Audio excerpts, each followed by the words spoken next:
चलो भाई एक चैप्टर लिखो। लिखना कुछ नहीं है, सिर्फ सुनना है, ध्यान से समझना है। उसका नाम है लोक चयन उपागम, पब्लिक चॉइस अप्रोच।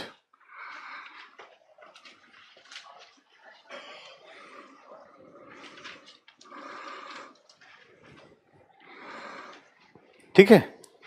और लिखना इसलिए नहीं है कि सबसे अच्छे से लिखा हुआ है, हिंदी इंग्लिश कोई भी किताब से बढ़िया नोट्स आपके पास है, और मैं देख के आया हूं कि है कि नहीं उसमें, इसलिए मैं कंफर्म हूं। ठीक है, नहीं तो तुम लोग बता दोगे सर नहीं है इसमें। राइट। पब्लिक चॉइस अप्रोच का मतलब क्या है, लोक चयन उपागम कहता क्या है, पहले इस सब बात को सीखना समझना है। ठीक है, इसके एक एक नाम पे जाएंगे और हम लोग समझेंगे। क्या है जी? जनता। लोक का मतलब जनता, जनता के पास चयन होना चाहिए, चॉइसेस होने चाहिए। ठीक है, और ये एक उपागम है। उपागम क्या होता है? उपागम या थेसिस, हाँ, ये सब क्या होती है?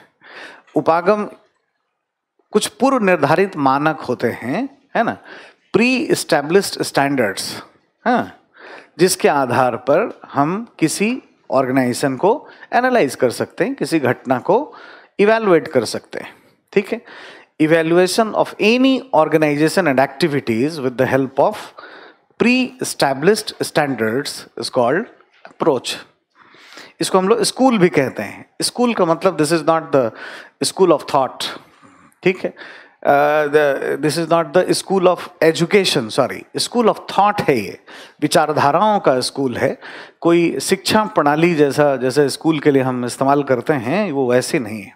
तो दो तीन शब्द जब भी आए ना कि उपागम क्या होता है या स्कूल क्या होता है, कभी कभी लिखा हुआ मिल जाएगा पब्लिक चॉइस स्कूल, लोक वरण स्कूल, हिंदी ट्रांसलेशन और गलत अजीब गरीब वरण, गूगल ट्रांसलेशन लोक वरण, वरण चूज चयन वरमाला डालना ब्ला ब्ला, है ना, कुछ कर देगा उल्टा पुल्टा, और इसका कर देगा अभ्युपगम, लोक वरण अभ्युपगम या सार्वजनिक वरण अभ्युपगम। बस हिंदी माध्यम ब्लेड निकाल के बचाओ बचाओ करना शुरू कर देता है। ये लिखा रहेगा इंग्लिश में, लेकिन पब्लिक चॉइस है। और वो हर तरह के शब्द में क्लास में इस्तेमाल करता हूँ, जो भी थोड़ा ठीक से सुनता है या पढ़ा है उसको कभी कष्ट नहीं होता है। इससे ईजीएस्ट कुछ होगा ना धरती पे तो हमारे पास ले आना, लेकिन फिर भी लोग घबराते हैं, ये समझ का ही वो है, या उस तरह से देखते नहीं है, इसलिए ऐसा होता है। इसको ही हम लोग थेसिस कहते हैं। Thesis, thesis. अब जब पीएचडी करते हो तो क्या लिखते हो? थेसिस लिखते हो। Thesis is what? अभिधारणा। हम क्या करते हैं, ढेर सारी किताबें पढ़ के हमारा सुपरवाइजर बोल देता है ये पढ़ो वो पढ़ो नालायकों, ये करके लाओ, और फिर हम तैयार करते हैं बहुत सारे तथ्य आंकड़े, और फिर एक ऑर्गेनाइज करके हम देते हैं। School approach and thesis is what? Nothing but a group of organize idea. ठीक है, एक तरह का क्या है, सही तरीके से व्यवस्थित तरीके से प्रस्तुत क्या है, विचारधाराएं ये हैं। ठीक है, अब इसमें कहा क्या गया है, ये तो नाम हो गया कि ऐसा है, ये कहाँ से आया, कहाँ पे हुआ, इसमें बात क्या कहा गया है, इन तमाम बातों को समझना है और प्रश्न तक हमें पहुंचना है, और बच्चे से एकदम शून्य से शिखर तक जाना है। कोई बैकग्राउंड की आवश्यकता नहीं है इसको जानने के लिए, खास विषय पढ़ने की जरूरत नहीं है। तो जगह तो है अमेरिका, यहाँ पे इसका प्रभाव बढ़ा है। ठीक है, क्योंकि इस विषय का उदय अमेरिका में हुआ है, तो इसके जितने सैद्धांतिक पहलू हैं ना, विचारधाराएं जो हैं जिससे हम लोग आज की प्रशासनिक व्यवस्था का संचालन करते हैं, उनका उद्भव अमेरिका में ही हुआ है। और कुछ तो अच्छा बात होगा तभी तो इतना आगे है विकास में। अमेरिकन नाम सुनते ही या कभी सिनेमा में आते ही जो चकाचौंध और ये सब चीज़ आती है, हर चीज़ में, चाहे वो बिल्डिंग हो, लोकतंत्र हो, तो ऐसी तमाम बातें इसके साथ एंट्री कर जाते हैं। ठीक है, और ये जो समय है 60 का दशक, 60s, तो इसका जो प्रभाव बढ़ा ये 1960 के दशक में हुआ। अब इसमें लोग बहुत सारे हैं, इसके जो थिंकर हैं इसमें बहुत सारे हैं, दो चार का नाम मैं लिख देता हूँ, जैसे विंसेंट, है ना, ऑस्ट्रम, ये सब नाम आपके नोट्स में मिलेंगे, है ना, निस्कानेन, निस्कानेन, है ना, हैबरमास, ठीक है, और भी Anthony downs and many more, है, बुकानन, है ना, बहुत सारे, निकोस पोलेंटास, दे आर मेनी मोर, ठीक है। इनको बहुत ये रटना नहीं है, ध्यान नहीं देना है। कुछ थिंकर्स हैं वो ये हैं, इनमें से जिसका जिसका मॉडल पढ़ना है उसको ध्यान रखना होगा, वो अभी मॉडल पे आएंगे, जैसे निस्कानेन हो गया है, एंथोनी डाउन्स हो गया, ठीक है। इन लोगों के मॉडल्स हमें पढ़ने जो उन पे फोकस सवाल आएगा। अभी तक विंसेंट ऑस्ट्रम पे सवाल नहीं आया है, ठीक है। और किताब देखोगे तो एक ही का नाम मिलेगा, बाकी का नाम और उसका मॉडल मिलता नहीं है, तो जिसका नहीं मिलता है ना वो पूछ रहा है। अब देखिए यूपीएससी का जो स्टाइल है वो हमेशा उसी अंदाज में वो रहती है अपना, है ना, उसका अंदाज ही पकड़ना होता है। बस तैयारी का मतलब ही यही है, जो अंदाज पकड़ लेता है ना यूपीएससी को, बस उसको मोहब्बत हो जाता है, तुरंत समझ आ जाता है उसको, ये आता है सवाल, ये नहीं आता है, ये होता है, ऐसे करने से होगा, ऐसे से नहीं होगा। तो जो पास किया हुआ होगा ना, देखो कि बड़ा प्रोफेशनल रहता है अपने चीज़ों में, कंटेंट में बहुत प्रोफेशनलिज्म उसका होता है, ज़्यादा फंसेगा नहीं। एक बुरा किताब दे दोगे सब फेंक देगा, सब छोड़ के चला जाएगा कहीं, ठीक है, ये है। तो इस तरह के इसके अपने अप्रोच है, इसका कुछ फिलोसॉफिकल बेसिस है, इसका अपना कुछ दार्शनिक आधार है ना।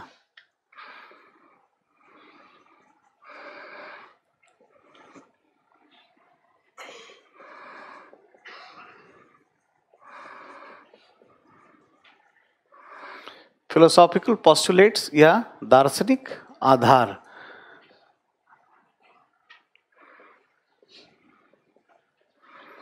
दार्शनिक आधार क्या होता है?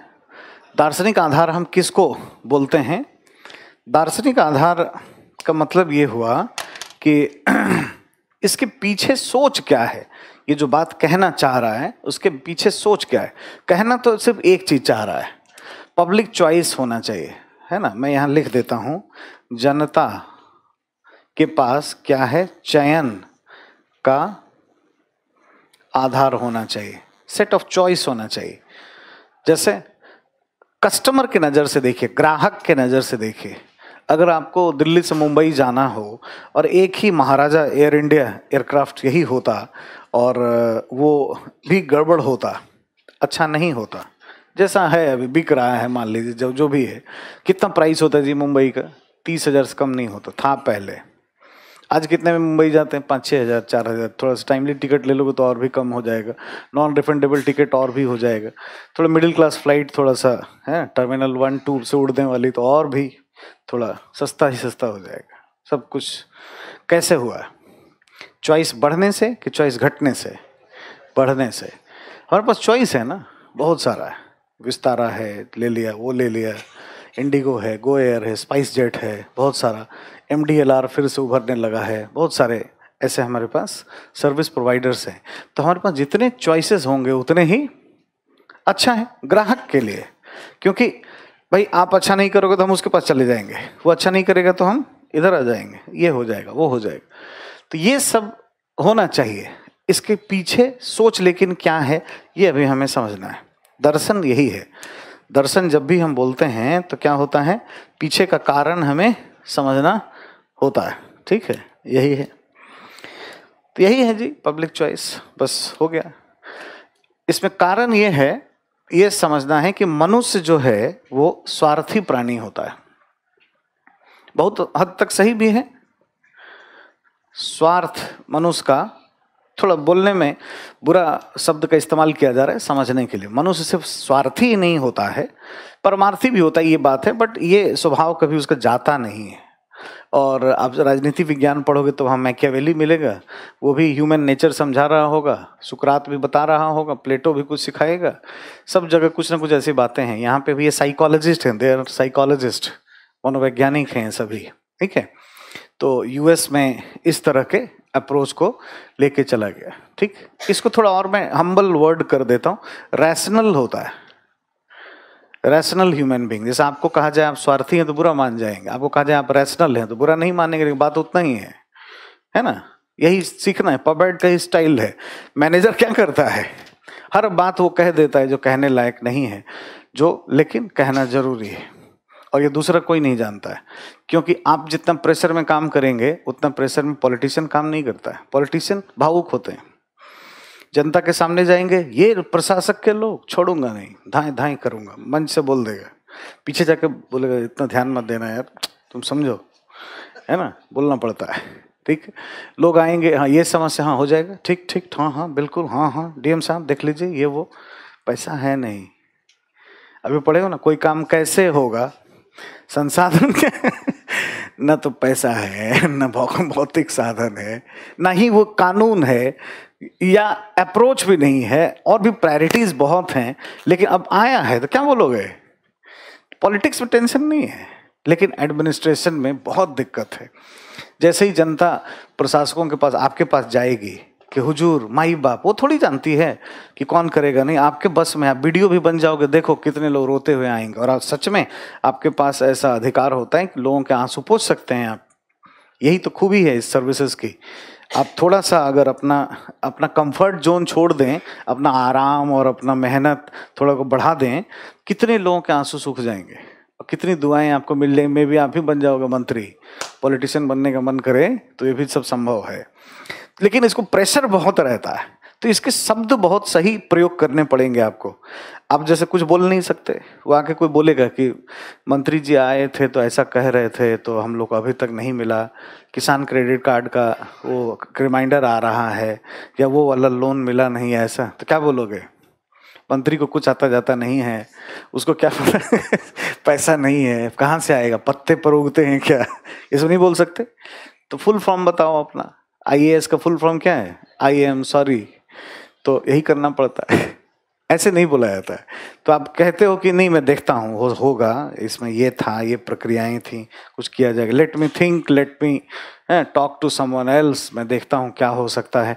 और यथासंभव और भी अगर उस समय वेलफेयर के कुछ प्रोग्राम्स हैं तो आपको उस समय उनको सर्विसेज देनी होती है। कुछ नहीं तो कम से कम कस्टमर से बिहेव अच्छा करना होता है कि हम आगे अच्छा करेंगे, ताकि प्रशासन का इमेज बहुत अच्छा ले करके वो जाए।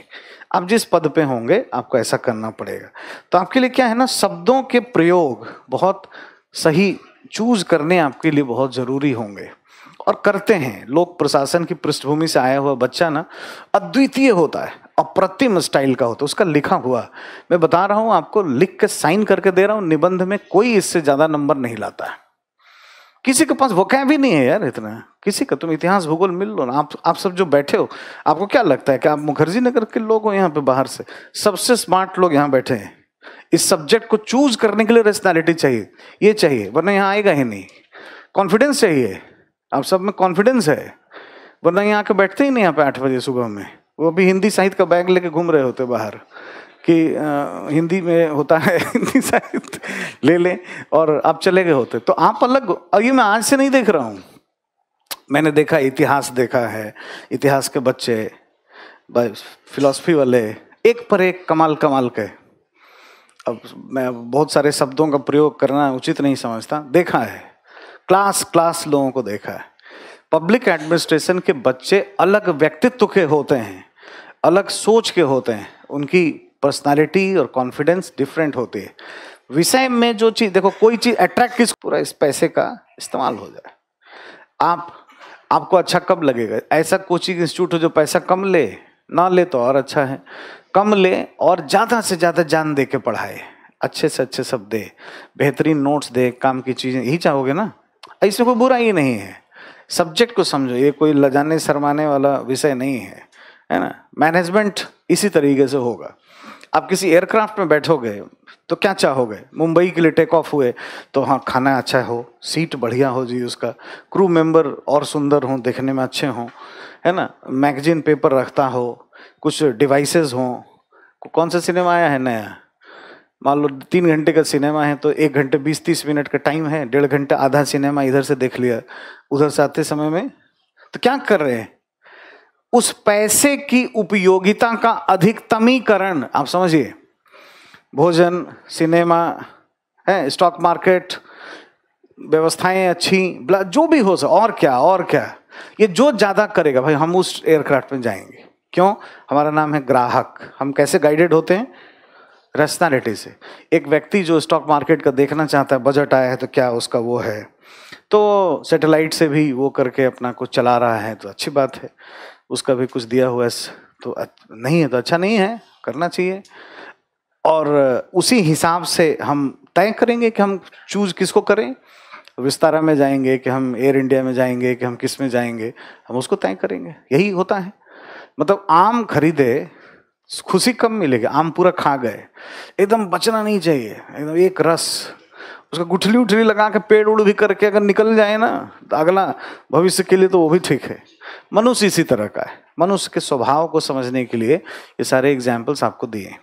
अच्छा, कुछ चीजें ऐसी होती हैं जहाँ पे प्राइस का बहुत वो नहीं होता, फिर भी मैक्सिमाइजेशन होता है।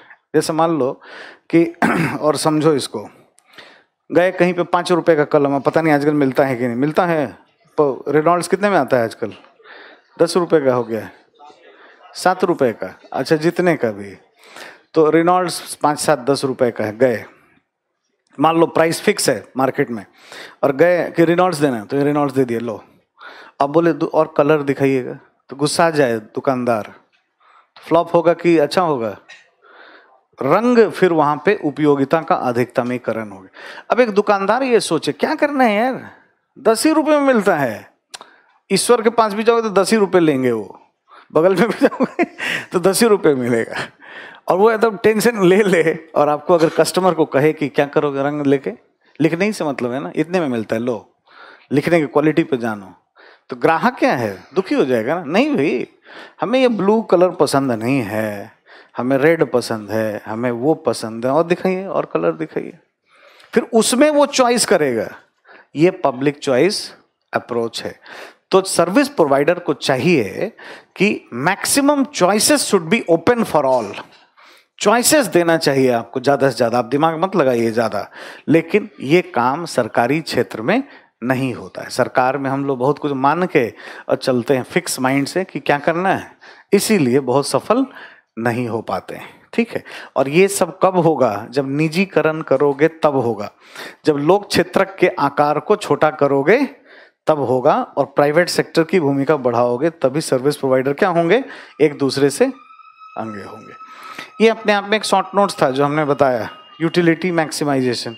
यही आपसे पूछ लिया जाएगा एक प्रश्न कि लोक चयन उपागम का दार्शनिक आधार उपयोगिता का अधिकतमीकरण है, ब्रैकेट में निष्का नैन उसका स्टेटमेंट है, मान लीजिए टिप्पणी करें तो निष्का नैन नहीं लिखना है, कहाँ जन्मे, क्या किए, कैसे ये अमेरिका में किए होंगे काम, ये सब नहीं लिखना है, इनको यही बताना है।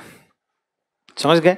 ये इसका बेस है, इसके पीछे का कारण कि क्यों ग्राहकों को मल्टी हेडेड ऑर्गेनाइजेशन से देना चाहिए, एक से अधिक संगठनों से क्यों इनको गुड्स एंड सर्विसेज प्रोवाइड करनी चाहिए। ठीक है, अब इन सब, ये तो एक सामान्य सी बात हुई कि इससे इसकी शुरुआत होती है।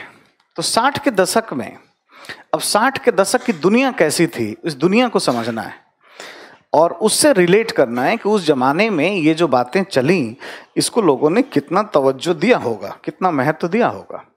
60 का दशक कैसा था? अगर राजनीतिक विचारधारा को देखें तो लोक कल्याणकारी राज्य पर बल दिया जाता था। सेकेंड वर्ल्ड वॉर खत्म हो गया था और फासिज्म, नाजिज्म ये सब खत्म हो के कैपिटलिज्म का भी खराब चीज हम लोग देख चुके थे, पूंजीवाद भी डूब चुका था। तो लोक कल्याणकारी राज्य की अवधारणा का प्रभाव था। क्या अमेरिका, क्या इंडिया, हर जगह यही काम हो रहा है।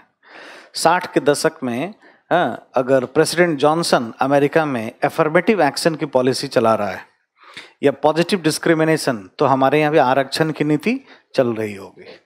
अगर राष्ट्रपति जॉनसन ने नियोजन पे काम करना शुरू कर दिया, जबकि अमेरिका कभी भी प्लानिंग नहीं करता है, गरीब टाइप का देश करता है ये सब, जिसके पास संसाधन का अभाव हो, वो भी चला गया था प्लानिंग पे, क्योंकि बहुत सारे पिछड़े कम्युनिटीज हो गए थे, खाने पीने का नहीं। 30 के दशक की मंदी का प्रभाव था, कनाडा से सटे जो राज्य थे वहाँ के किसानों तक कल्याण के कार्यक्रम नहीं पहुँच रहे थे, तो कुछ दिनों तक कंफ्यूज हो गया, बाद में निकल गया उससे कि गलती था हमारा, उस पर वो ध्यान नहीं दिया। ठीक है, तो राष्ट्रपति जॉनसन जो वहाँ कर रहे हैं, नेहरू जी यहाँ कर रहे हैं, पूरी दुनिया यही कर रही है। हर जगह क्या है, लोक क्षेत्र का प्रभाव बढ़ाना, अर्थव्यवस्था के नए नए क्षेत्रों में पब्लिक सेक्टर का आकार बड़ा करना। तो पब्लिक सेक्टर का आकार बढ़ोगे तो चॉइस बढ़ेगा नहीं, एक ही हो जाएगा ना, मोनोपोली हो जाएगी सरकार की। और मोनोपोली होगी तो क्या क्या होगा जी, एक ही संगठन, एयर इंडिया रहे एक ही, या हम लोग को जो भी और सेवा, जैसे संचार के लिए बस BSNL रहता है, भारत में कोई और नहीं रहता, तो क्या होता है, फोन कट जाता है आपका, आप चिल्लाते रहते हो कर दीजिए देख लीजिए, थोड़ा करता ही नहीं। होगा, किया जाएगा, लिखो वहां, कागज लिखो वहां, पत्थर डालो, अभी करो, ऐसा होता। आज ऐसा है, आज देखिए क्या है, कट जाएगा तो लोग कूद जाएंगे, अच्छा अभी आ रहे हैं अभी कर देते हैं, वरना आप नेट छोड़ के उसका दूसरे पे ले लोगे, है ना, ये फर्क है ना। चॉइसेस, कहीं पे भी चॉइस बढ़ाया है तो वो अच्छा हुआ हो, जहां चॉइस नहीं है वो गड़बड़ है। जल बोर्ड चॉइस नहीं है सरकार का है, देखो पानी घटिया है, जिस दिन जल बोर्ड को प्राइवेटाइज कर दोगे, दिल्ली में चुनाव है, लोग पानी का बड़ा राजनीति कर रहे हैं, एक उपाय प्रशासनिक स्तर पर आपको हमेशा ध्यान रखना चाहिए, कभी लिखिए, बोलिए खुल के और बताइए कि go for the privatisation and corporatisation of the जल बोर्ड, दैट्स ऑल। जैसे ही, अरे लंदन में कितने टाइम पहले हैं, लंदन वाटर सप्लाई बोर्ड को 1979 से मार्गरेट थैचर आई तो कर, हम 2020 में जी रहे हैं, सरकार का पानी पिया जाता है, सरकार का काम है पानी पिलाने के लिए सरकार बनाते हैं हम लोग, दूध दही बनाने के लिए। Delhi milk scheme Delhi government का क्यों है भाई, पानी दही चावल एक सरकार खिलाने के लिए बनाते हैं, गवर्नमेंट क्यों बनाते हैं, state for what, national security, है ना, जनरल विल, सबके हितों के लिए काम करने के लिए, सोवरेन लॉ बनाने के लिए, रूल ऑफ लॉ एस्टैब्लिश करने के लिए, डेमोक्रेसी स्टेबलाइजेशन, इसके लिए गवर्नमेंट होती है, लॉ एंड ऑर्डर के लिए गवर्नमेंट होती है, ठीक है, रादर देन की इंफ्रास्ट्रक्चर के लिए गवर्नमेंट होती है। इंफ्रास्ट्रक्चर जैसे हम लोग घर का बनाए, आप एक घर में एक बिल्डिंग, कॉमर्शियल बिल्डिंग में बैठे, लेकिन बाहर निकलिए और गड्ढा हो जाए, कितना घर बनाओगे, प्रॉपर्टी के झगड़े होंगे, सिविल रिलेशंस, है ना, एक से दूसरे के संबंध अच्छे रहें, कोई कहेगा यहाँ तक जमीन मेरा था, कोई हम कहेगा यहाँ तक था, तो सबका जमीन हटा के सरकार ने बना दिया ये मेरा है, उसी पे उतरो, सभी का है, तो जिंदगी चल रही है। तो गवर्नमेंट तो इन चीजों के लिए होती है, लेकिन लोक कल्याणकारी राज्य के प्रभाव में और समाजवादी प्रभाव में भटक करके हमने आवश्यकता से ज्यादा राज्यवाद का प्रभाव कर लिया, तो एक्सेसिव स्टेटिज्म होगा तो क्या होगा, मोनोपोली बढ़ेगी। मोनोपोली जब भी बढ़ती है तो ग्राहक का हित सुनिश्चित नहीं होता है, ग्राहक के नाम पर मोनोपोली बढ़ी है लेकिन ग्राहक का हित सुनिश्चित नहीं होता है, ये मनोविज्ञान कहता है। क्योंकि फिर सरकारी अफसर को कोई टेंशन नहीं है ना, काम करेगा, पारदर्शिता नहीं होगी। आप देखिए सरकार में पारदर्शिता कम है, प्राइवेट में ज्यादा है। एयरटेल से पूछिए फोन करके, कस्टमर केयर में दोनों जगह फोन लगाओ और दोनों को उल्टा पुल्टा बोलो, देखो संचार हाट वाला नहीं डांट के बैठा दिया ना, BSNL वाला, या फोन काट नहीं दिया तो फिर क्या, या मिलने जाओ संचार हाट में, देखो कैसे बैठा है, पान उन खा के गंदा संदा करके बैठा होगा, चारों बगल सब फेंक फाक के, जाओगे बोलोगे कि हम देख लेंगे, तो कहा जाओ अभी दिखाओ, अभी कभी दिखाओ तुम, तो सरकार है। और जाके एयरटेल में, जियो में जाके बोलो, उनका चले जाओ रिलायंस इन्फोकॉम में हेडक्वार्टर में ही बाराखंबा रोड, उसका जो हेड मैनेजर है ना वो भी हाथ जोड़ लेगा, आइए बैठे बैठे बैठे, चाय पीजिएगा कि कॉफी पीजिएगा कि क्या करिएगा, कितना का झगड़ा है, 500, पहले 5000 डालो इनका, 5000 खाते में डालो इसका, पहले उतने का रिचार्ज करवा देगा तब आपसे बात ही करेगा। एक ही अप्रोच है। तो बात यह है कि आपको कौन सा वाला चाहिए, ये तय करना है। तो ये डिफरेंस है गवर्नमेंट और प्राइवेट के सोच में। तो मोनोपोली बढ़ने से ये सारी खराबियां आती हैं, पारदर्शिता, उत्तरदायित्व का न होना, ये सब होने लगा। इसी दरमियान 60 के दशक में ही कुछ विद्वान, जिसमें ये सब नाम आप देख रहे हैं, निकोस पोलेंटास, है ना, इसमें एंथनी डाउन्स, निस्का नेन, विंसेंट ऑस्ट्रम, आज भी सोसाइटी है, पब्लिक चॉइस सोसाइटी है, और अमेरिका में इसका अपना ग्रुप है, क्लब है आज भी, जिसमें आज के कुछ थ्योरिस्ट उसमें पाए जाते हैं, जो आज जीवित हैं, लोक प्रशासन के लीजेंड सब हैं, वो सब उसमें पाए जाते हैं, ठीक है। जिसमें अभी हम लोग पढ़ेंगे आगे, लोक प्रशासन का उद्भव और विकास यात्रा से भी कनेक्ट करेंगे उसको, अभी आएगा आगे मौका, उसमें हम लोग देखेंगे, ठीक है। न्यू पब्लिक एडमिनिस्ट्रेशन पढ़ रहे होंगे, उसमें कुछ लोगों के नाम हमें मिल जाएंगे, ठीक। तो ये कुछ कह रहे थे लोग कि देखो जो रास्ता तय किए हो ना, रास्ता कौन सा वाला, लोक कल्याणकारी राज्य का, डूब जाओगे, क्योंकि देखो विचारधाराएं जो हैं या अप्रोच जो है, ऐसा नहीं होता, ये साइंस तो नहीं है ना कि 2 हाइड्रोजन 1 ऑक्सीजन पानी। अब जैसे ऐसा नहीं होगा कि एक चैप्टर आज खत्म हुआ होगा, मतलब जो सोच होगी सरकार चलाने की, मान लीजिए समाजवादी सोच, तो 1 जनवरी को खत्म हो गई 1959 में या शुरू हो गई, ऐसा तो नहीं हो, वाटर टाइट कंपार्टमेंट नहीं होगा। हर तरह की सोच चल रही होती है, किसी एक सोच का प्रभाव बढ़ा रहता है, ठीक है।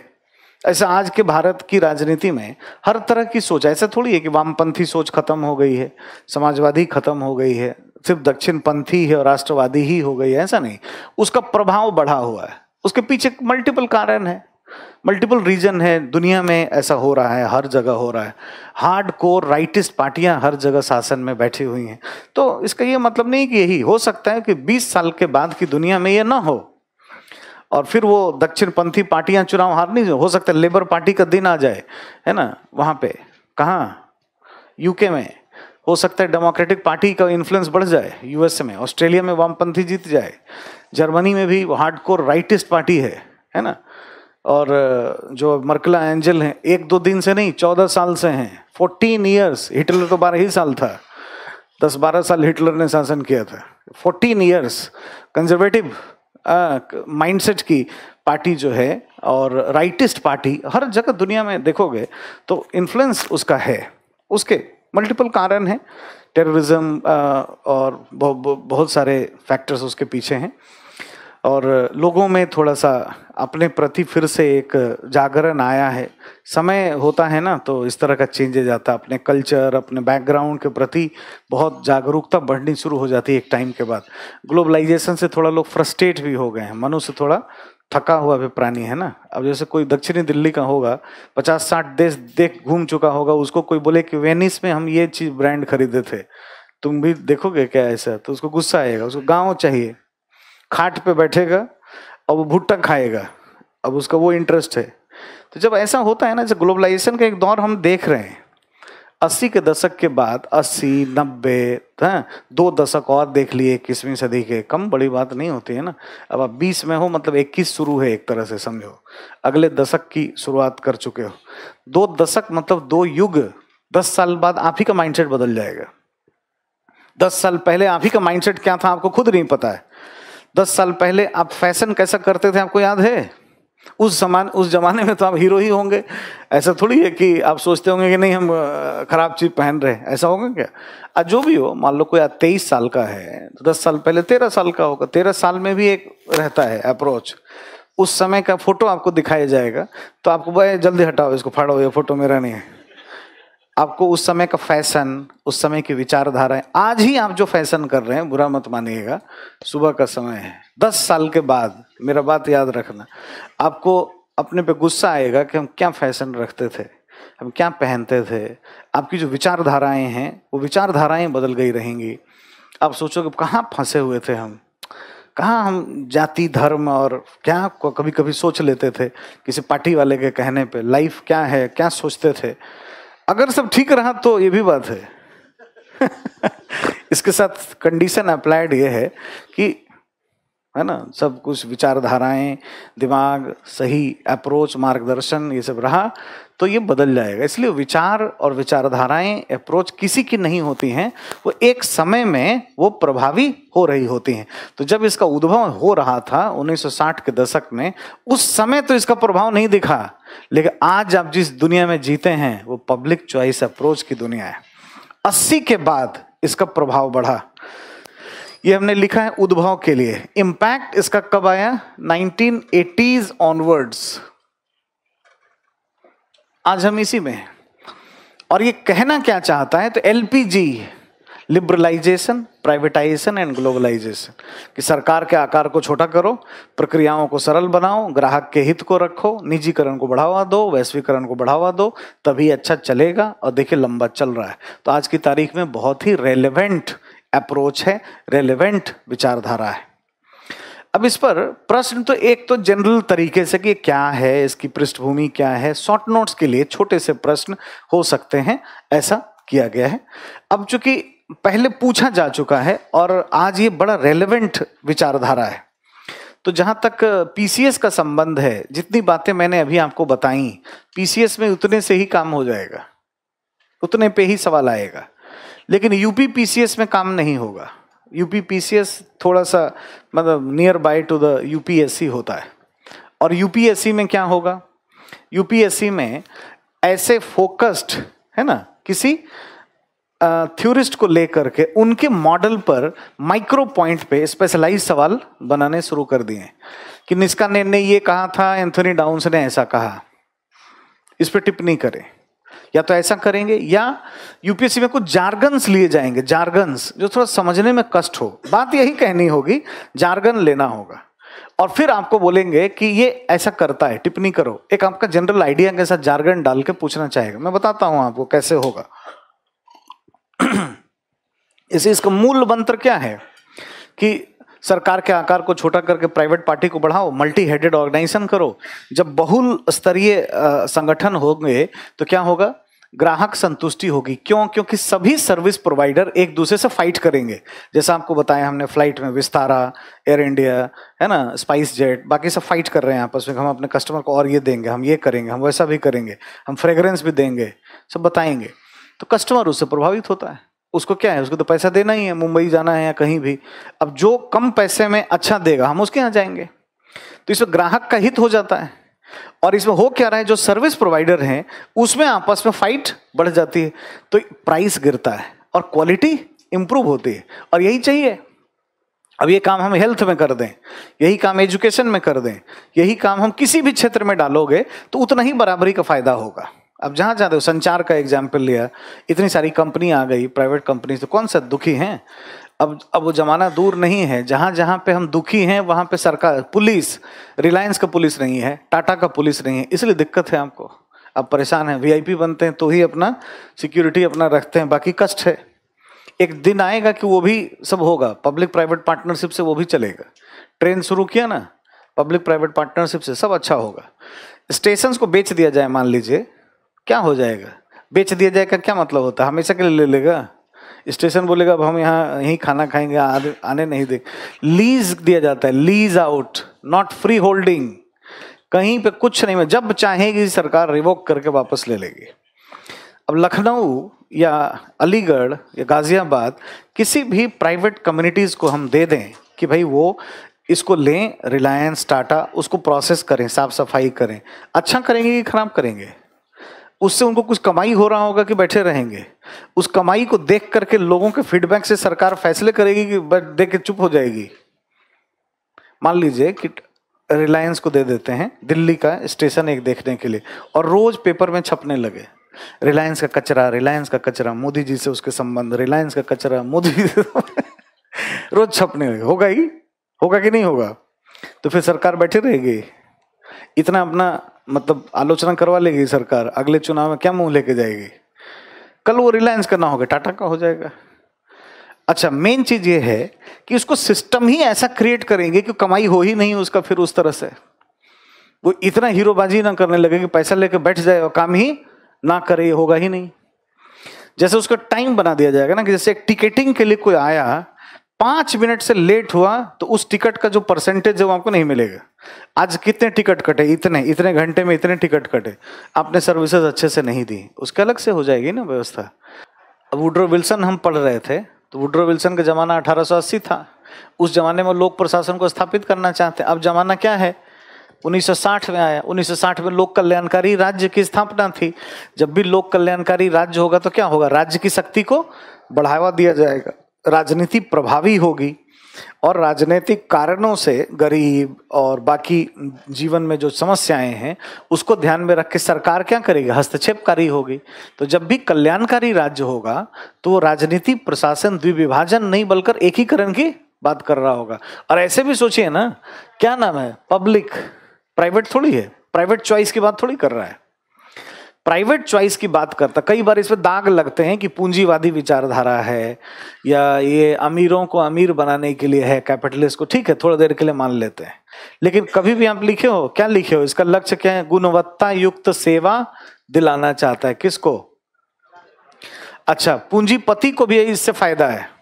अगर वो अच्छे से काम करेगा तो लोग, अब मान लो कि विस्तारा बहुत अच्छा कर रही है, लोग ज़्यादा चूज करते, एक टाइम में विस्तारा बॉस हो जाएगी, अभी भी कमाई उसका बहुत है, ठीक है। अब थोड़ा, लेकिन जो ज़्यादा कमाई होने के बाद गड़बड़ होता है ना, होना शुरू हो, खाना गड़बड़ करने लगा है ना, अब धीरे धीरे आ रहा है उसी जेट एयरवेज वाले रास्ते पे, तो फिर डूबेगा। यहाँ तो वही है कि आग के लिए पानी का डर, गड़बड़ करोगे तो जाओगे। तो अच्छा कर रहा है, एक कैपिटलाइजेशन उसके पास अच्छा हो जाएगा, क्या खराबी है। अच्छा, हम किसी से भी जाते तो पैसा देते कि नहीं देते? सरकार ले रही है आपसे, आपको कुछ बोल नहीं रही, लाठी नहीं चल रहा है, लेकिन आपको देना है, तो सरकार तो बिना लिए छोड़ती नहीं है। उससे ज्यादा कैपिटलाइजेशन किसके पास है? सबसे बड़ी पूंजीपति कौन है? बजट में क्या बोला कि हमारे पास इतना फॉरेक्स रिजर्व है। कमा के लिए हो? कमा के लिए हो कि लाठी चला के? कभी भी फरमान जारी कर देना है इतना होगा, लाओ, नहीं तो गए। अरे तो यही बात, तो इससे नहीं सोचना चाहिए। तो इसीलिए अमेरिका के लोग अपने आप को नागरिक के बजाय ग्राहक कहलाना पसंद करते हैं। कोई भी नेता जाके अमेरिकन को बोलेगा ना कि I will die for my citizen, लोग बोलेंगे तुम नीचे आओ पहले बताएं, तो तुम अभी आओ। कस्टमर बोलो, कस्टमर। तुम एक, जैसे राजनीति, जैसे कुछ आप किसी कॉर्पोरेट में काम करने जाते हैं, ऐसे ही राजनीति एक काम है, और तुम टेंशन लेने वाला काम लिए हो, ये तुम्हारा चॉइस है, इससे ज्यादा मत दिखाओ। हमारे यहाँ क्या होगा, जननायक, महानायक, महाराजाधिराज, एक विचित्र टाइप का चीज बन जाता है। ये सब गरीब देशों में होता है, वो ये सब नहीं मानते। वो तो उनको टैक्स पे करना है, उनको सर्विसेज चाहिए, जो सर्विसेज देगा वे वो उसी के होंगे, नहीं तो कोई नया रास्ता ढूंढ लेंगे। राज्यवाद फेल होकर सामाजिक व्यवस्थाओं के आधार पे कुछ नई विचारधारा निकाल लेंगे, ठीक है। तो ये है, समझ गए। इसीलिए फंड रेजिंग होती है, राजनेता भी प्रचार करने जाता है। अभी यूएस में सब फंड रेजिंग का दौर शुरू है, पैसा लेता है। जैसे हमारे यहाँ भीड़ इकट्ठा होते हैं, हम लोग भर भर के लाते हैं, खिलाएंगे खिलाएंगे, गरीबी है तो लोग आ जाते हैं। अमेरिका में बस में बैठा के बोलोगे चलो ना खाना खिलाएंगे, सबके पास कार है यार, लेक्सिया कार, काहे के लिए बस में बैठेगा, क्यों जाएगा?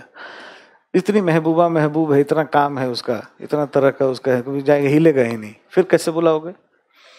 तो बुलाते हैं लोग कि एक जगह बहुत जरूरी बात है देश के लिए, और वहां तुमको कुछ पैसा भी देना है, हाँ तब आता है।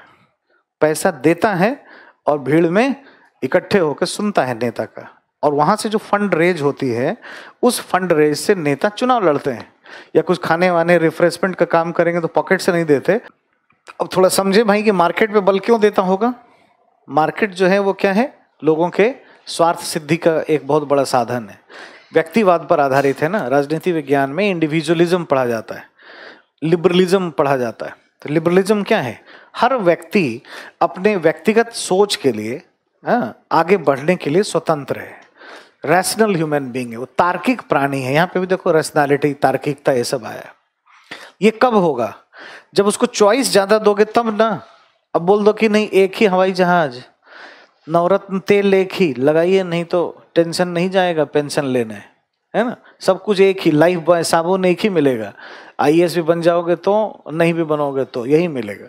उसको मन ही नहीं लगेगा काम करने में, उसको चॉइस चाहिए, डिफरेंस करना है उसको। स्वार्थी है भाई अंदर से, एक दूसरे से अंतर करना है, आगे बढ़ना है, उसका स्वभाव ऐसा है। और स्वभाव से ही मेल, इसको समझिए थोड़ा। देखिए, एक तो आम धारणा ये है कि कोई भी काम करे, सब पुलिस मान लो, तो भाई सुरक्षा इतना जरूरी, लग जाए सब पुलिस वाला लग जाए, अच्छा होगा। गवर्नेंस ऐसे नहीं चलता है। प्रधानमंत्री के सुरक्षा गार्ड में अनपढ़ पुलिस लगा दोगे, शरीर से जिसका आया होगा, जुबान खोलता होगा तो लाठी चलता होगा, उसको लगा दोगे तो चलेगा? ठीक है, बंद गला सूट ही पहना दो, उसमें से भी क्या है, तोड़ ताड़ के निकल के या बात करेगा, थूक वूक फेंक देगा दूसरे के मुंह पे। प्रधानमंत्री को डिप्लोमेट से बात करना है, वीआईपीज के बीच में रहना है, लैम्बोर्गिनी और बीएमडब्ल्यू और कहाँ कहाँ उसका बटन है उसको पता ही नहीं, कहीं से कुछ खोल देगा, कहीं से पानी आ रहा होगा वहां आग आने लगेगा। तो ऐसा आदमी नहीं चाहिए ना उसके साथ। सबका काम है, ट्रैफिक एक नेचर है काम का, ट्रैफिक में कैसा पुलिस वाला चाहिए, वीआईपी के सुरक्षा में कैसा पुलिस वाला चाहिए, आम नागरिकों के लिए कैसा पुलिस चाहिए, को दंगे छिड़क जाएं हो जाएं तो फिर भड़क जाएं तो कैसे होने चाहिए, सबके लिए अलग अलग अप्रोच वाले लोग चाहिए ना, सबकी भागीदारी तो नहीं हो। और इसमें कुछ नेशनल थ्रेट होता है जिसमें हमें इलीट फोर्स से काम करना पड़ता है, जो बिना बोले सब जान जाता है। कितने लोग आपको रास्ते में मिलते होंगे, आपको नहीं पता कि आदमी कौन है, ट्रेन में, फ्लाइट में, बाहर, यहाँ कोचिंग इंस्टीट्यूट में, बहुत ही एलिट फोर्स का होगा। कब देख के चला जाएगा आपको, कब मिल के चला जाएगा, क्योंकि आप जिस क्षेत्र में रहते हैं इधर भी पार्लियामेंट पे अटैक करने वाले लोग रहे हुए हैं, है ना। तो बहुत अच्छा नाम नहीं है इस एरिया का इस मामले में।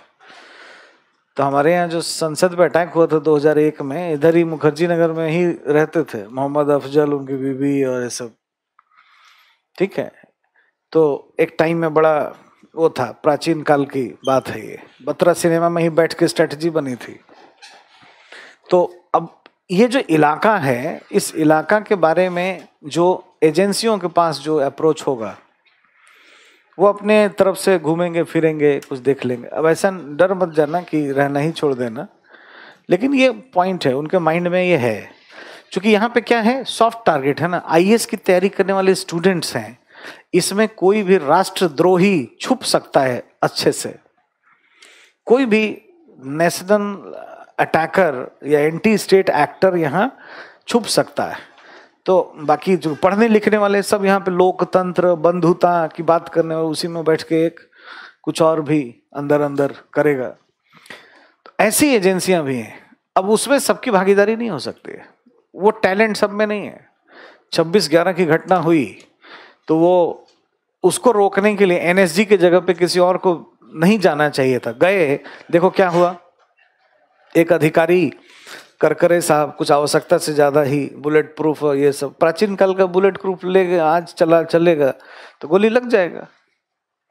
अपडेट होता है ना टेक्नोलॉजी, वहाँ बुलेट प्रूफ बना है, आज का बुलेट में एलिमेंट्स अलग है, तो पहने वो बुलेट प्रूफ, गोली मारा, जहाँ लग गया ये तो मर गए। ऐसा तो ऐसे फोर्स को नहीं जाना चाहिए। एनएसजी इसके लिए बनाई गई है, नेशनल सिक्योरिटी गार्ड, मना कर